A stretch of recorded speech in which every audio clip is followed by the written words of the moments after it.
Hello and welcome to Wild Survival 101 again. Today I'm going to talk about five most important survival skills. So imagine you're out in the wilderness and, well, you have nothing basically but your knowledge. What skills would keep you alive?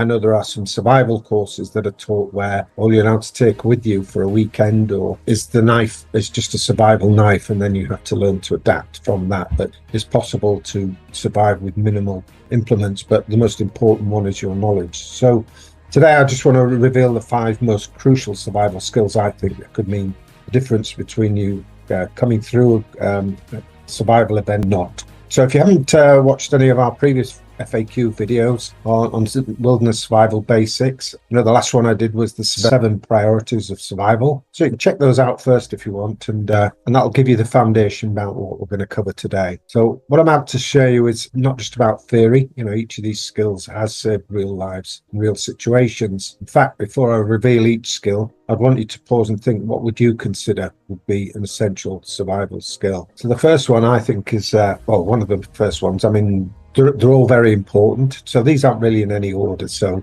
one of the most important ones, especially where I live in the northern climate, is fire starting. When I think back quite a few years to when I was guiding a small group of German tourists on an overnight canoe trip on the Yukon River in Canada, we set up camp for the night. The rain was absolutely pouring down as we set up camp, and everybody was cold and hungry. Using skills I learned from wilderness courses, I was able to get a fire going after a lot of trying because everything was wet. So that's another another learning lesson, really. If you're going out there, it's good to take some stuff with you that'll help you get fires going. So I managed to get the fire going, and then we got some food going, and the tourists were really pleased that they got a hot meal, because they were looking otherwise in just having bread and cheese. So that was good. That was fire making skills really under pressure. That in that situation I just talked about, it's an art that can transform a miserable situation into a manageable one. This is why it's one of the top ones. I think it's your primary source of warmth. I said, especially in a northern climate. The Purify Water, it helps you signal for rescue. It provides psychological comfort, and it can also keep predators away. So I think sometimes people don't get it right. They don't practice it enough. They focus too much on fancy fire starters and not really thinking enough or knowing enough about the science of fires, really. Fire, as I was taught, really consists of three things, oxygen, fuel, and heat. So, if you don't get enough oxygen to the fire, that will kill it. Fuel, obviously, you have to have different types of fuel. And if you're making a fire from start in the wilderness, you can get a stick and you can shave it, and it'll give you really thin peelings off the end of the stick, which will catch fire really easily, actually. And it'll get the wet bark and stuff off sticks as well. And heat, different ignition methods as well. A light is always a good thing to carry as well, but there's a lot of different other methods as well for friction. Another one is like a 9-volt battery with some wire wool as well. You have these magnesium sticks which you can strike with the back of a knife, and they'll give sparks to a sort of small bundle of dry kindle. Some people carry the fluff that comes out of your dryer at home. That ignites easily as well. So onto our next critical skill, and that's navigation. It's saved countless lives in the wilderness. When modern technology fails, your GPS might run out of batteries, or it gets wet or something like that. So you need to know how to navigate from first principles, really.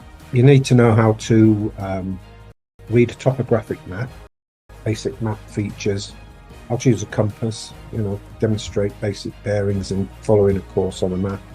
Navigating by the sun and the stars is also very useful. You might get stranded out at night and find you need to move.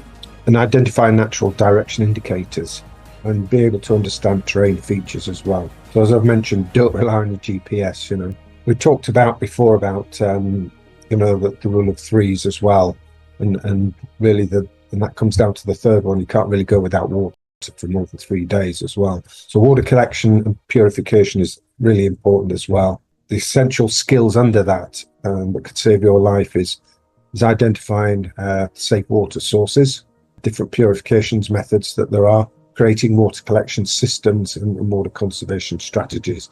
So they're all important sub skills of that main skill as well.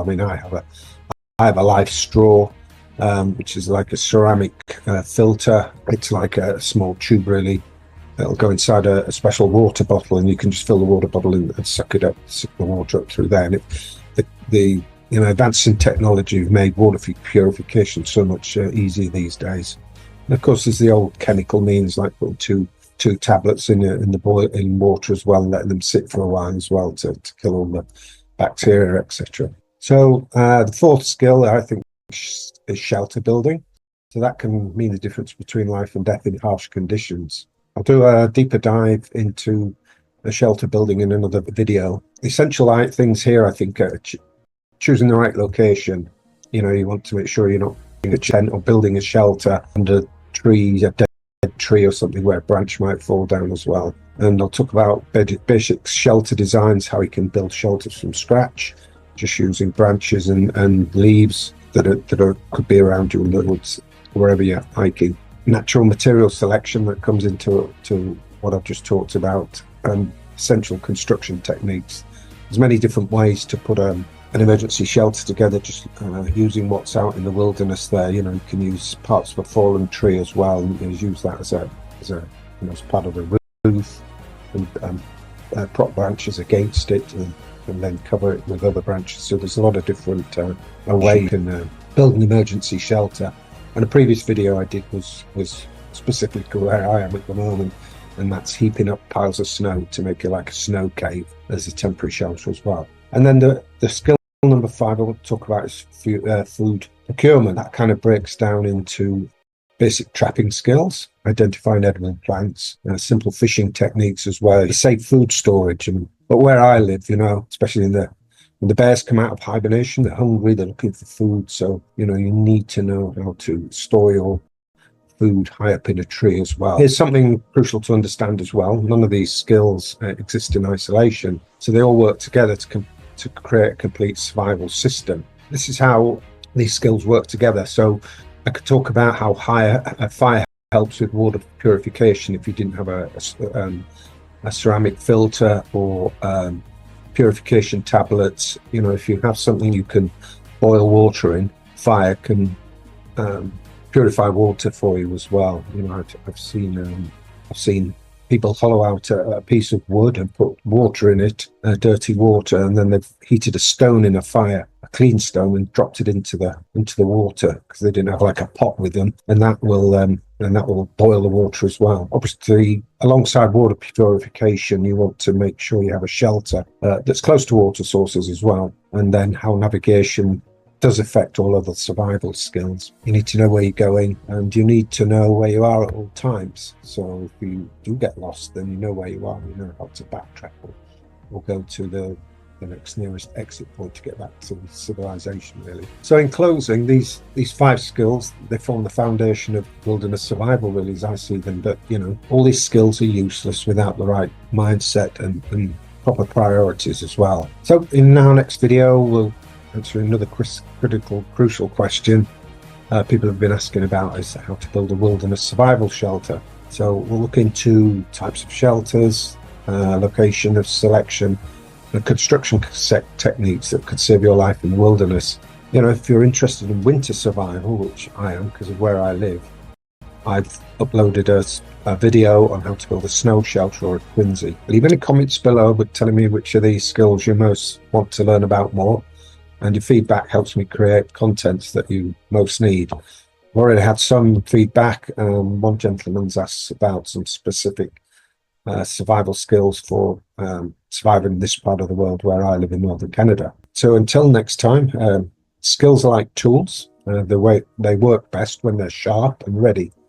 So stay safe, keep learning, and please don't forget to hit the subscribe button below. Okay, thanks for now, and we'll see you on the next video. Bye-bye.